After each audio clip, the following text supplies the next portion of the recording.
U nastavku jutarnjeg programa televizije Kopernikus, naime Udruženje Svetosavsko jedinstvo, a bit ćemo u prilici da čujemo više o radu istog, organizuje Međunarodni edukativni kamp Sabor 2013, ne prvi put u Apatinu, ali zato prvi put u Požarevcu. U Apatinu će ovaj kamp biti održan od 14. do 24. jula, a u Požarevcu od 20. do 30. Ćemo svakako čuti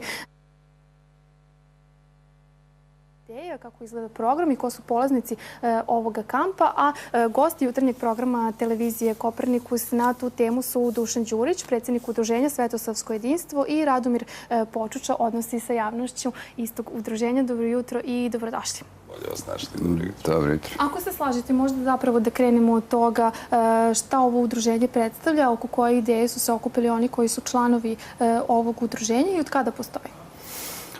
Svetsko jedinstvo je organizacija koja kroz humanitarni i kulturni rad ujedinjuje slovenske pravoslavne narode i pre svega Srbe. I pre svega Srbe povezujući ih u međusobno i posredujući među tim organizacijama. Postojimo od 2011. godine, pa mada smo se pre toga bavili 10 godina humanitarnim i kulturnim radom.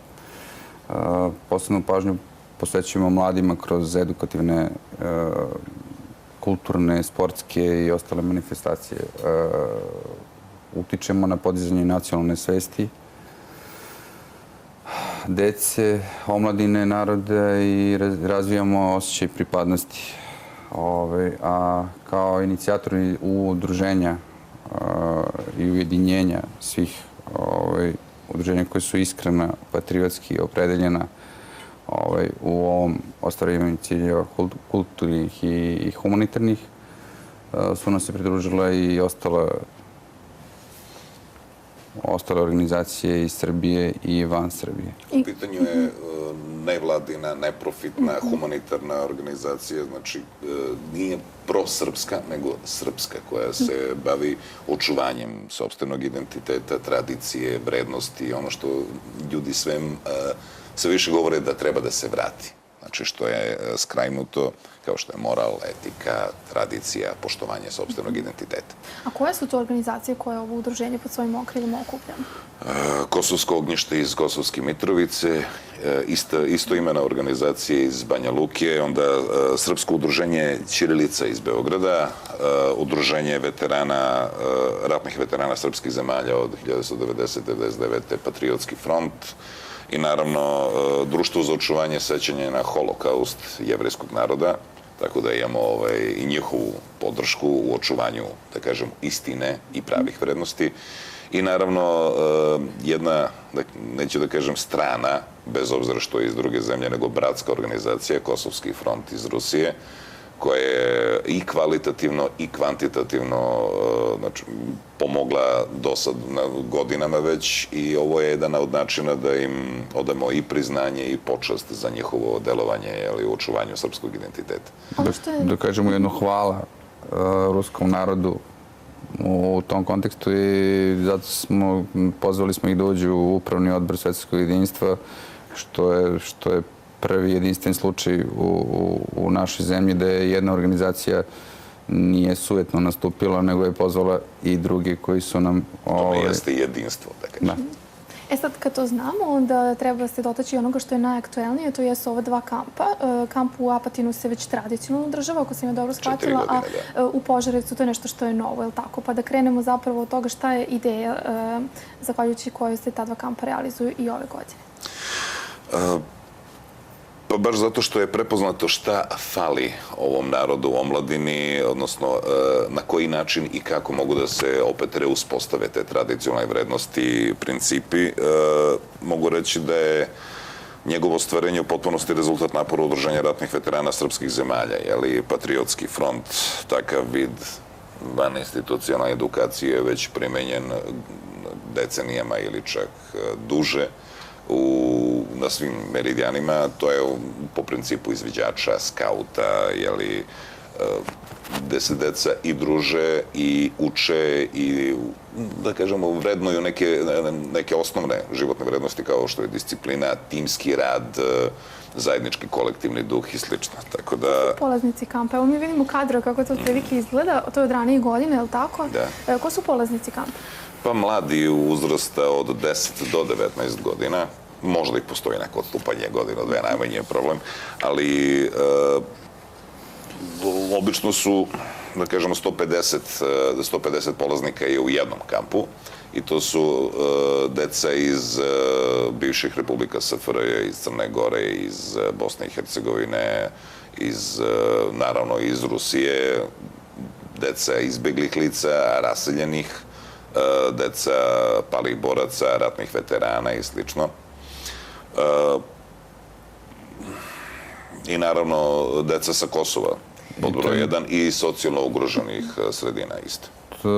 Zašto se birao i zašto je izabran uzrast od, ja se izvinjam, ali uzrast od 10 do 19 godina, zato što je to najosjetljiviji deo populacije u formiranju koje je podložno negativno utjecaju okoline. Tako da gledamo da taj deo, to jest sam Patriotski front, gleda taj deo dece usmeri u pravom smislu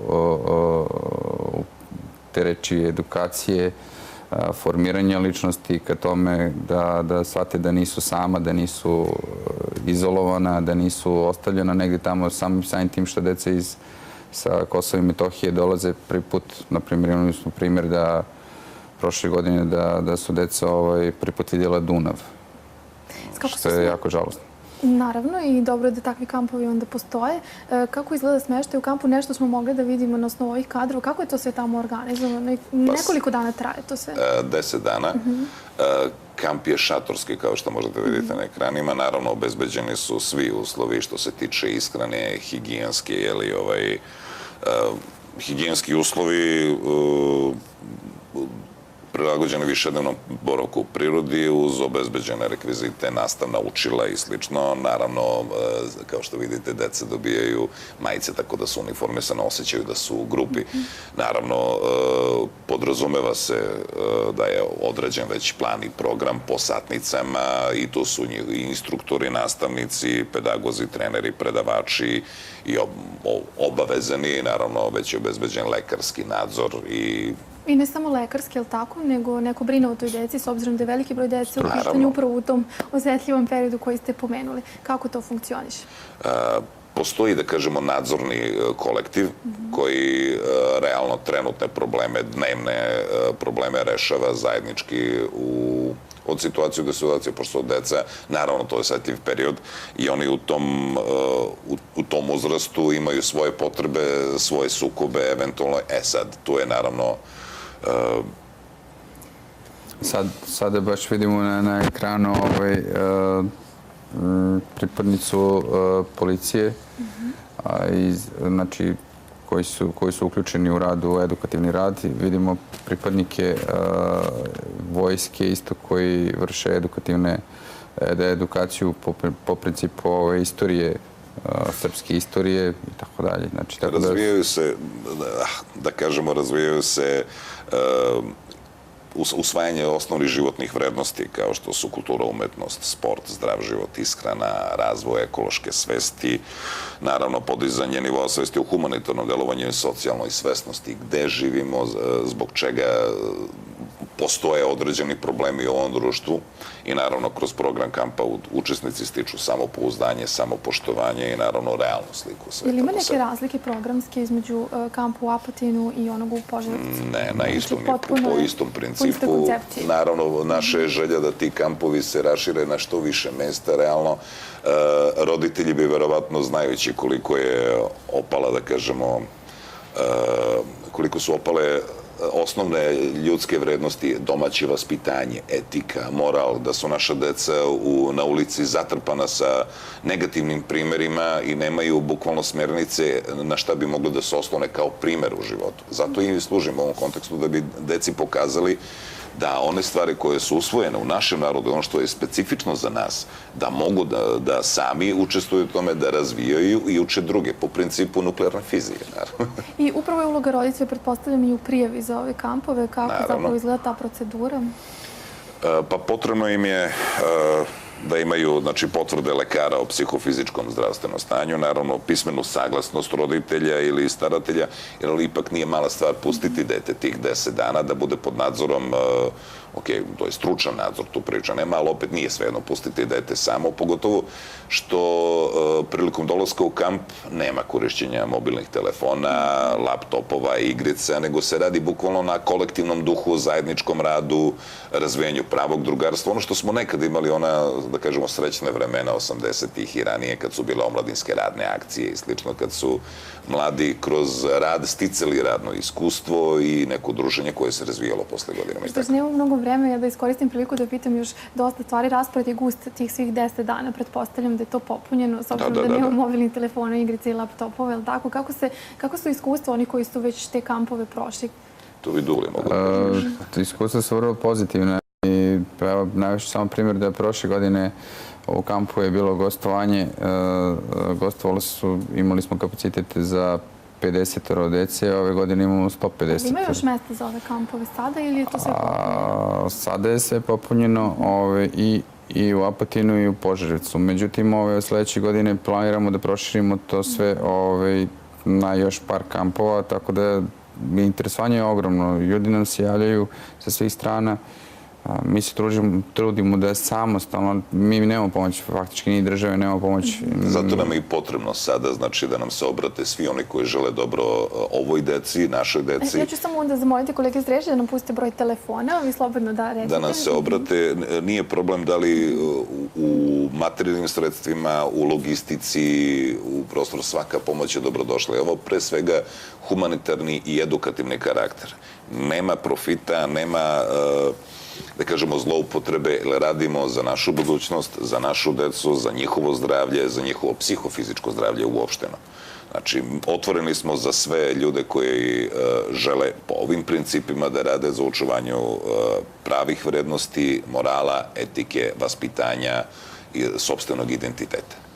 Hvala vam mnogo što ste izdvojili vreme, što ste ujutro bili naši gosti.